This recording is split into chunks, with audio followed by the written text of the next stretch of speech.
Hello, friends. This is Dave Hurwitz, executive editor at ClassicsToday.com, here with road music. I love road music. In fact, I love getting off the road better than getting on the road, and the music really helps me get to that point. Now, you may recall in our last episode, or if this is the year 2736, in a previous episode, I talked about how Glazonoff's fabulous ballet Raymonda got me through horrendous traffic getting from Brooklyn to Milford, Connecticut, and stuck particularly at the Whitestone Bridge, which is just a horrific nightmare. Well, I got a little smarter than that after that awful trip, and now I travel at night mostly when the traffic has really died down. So coming back is much less of an issue than going. If you're traveling in the evening, fortunately, because getting out of New York City can be just a real headache. Getting back into it, if you're not at like the end of a holiday weekend or something like that, or a Sunday night, can actually be fairly straightforward. And so it takes less time. But if you would still like to have a nice, trashy Russian ballet to cover the distance, you're still going to be spending about an hour and 40 minutes or so. Then I suggest Glier's The Red Poppy. This is just a wonderful work. It's exactly an hour and 40 minutes long. It's 108 minutes and 4 seconds. So it's an hour and 48 minutes. And it got me exactly, I mean exactly, to my doorstep. It was phenomenal. So it's a lot shorter than Raymonda, which is good because the music isn't as good, isn't as high quality, but it's fun. You know, we're not looking in road music for sublimity. We're looking for something that's going to get the job done and kill the time. And this is a perfect ballet for that because it consists of, well, let me see, how many numbers are there?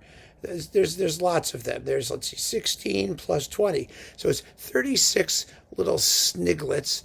And the story of the Red Poppy, I mean, it's just idiotic. It's a Russian boat in a Chinese port. And the Chinese girl falls in love with the captain of the boat. And, of course, there's a love triangle. They're jealous, and they try and kill the captain. But she's supposed to give him poison tea, actually. But she refuses to give him poison tea. And so she gets shot and killed at the very end. And she gives the guy a red poppy. That's where the story comes in. Act 2 takes place in an opium den where she hallucinates about Buddha for a while. That's Act 2.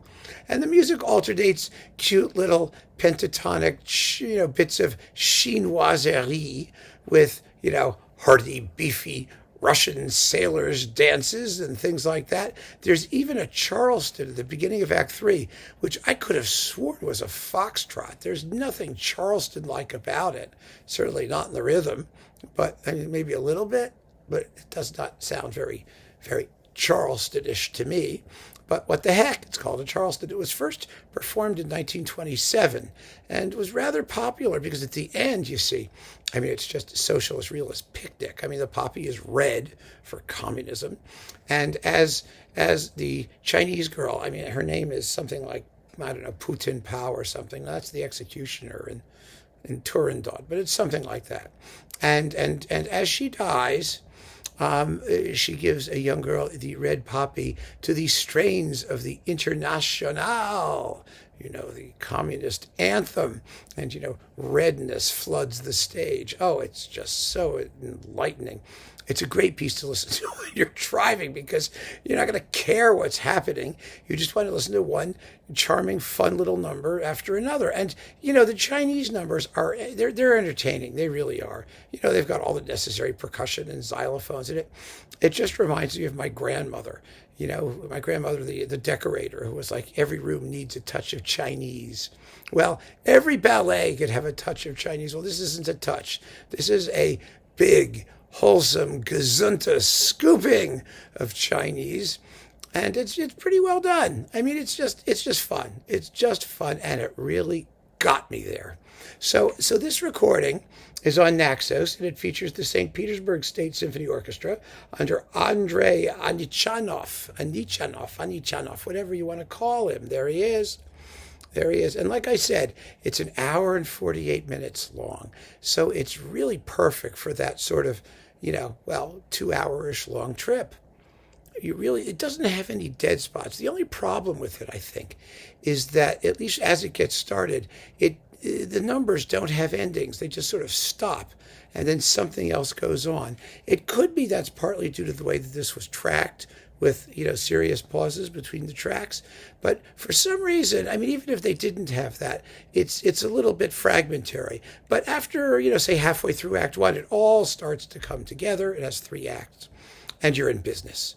Absolutely in business. So if you're on the road looking for something to keep you going, Glières the Red Poppy can be just the ticket. And it's really nice because we don't listen to anything by Glière, other than the coloratura soprano concerto and the Third Symphony, Ilya Muromets.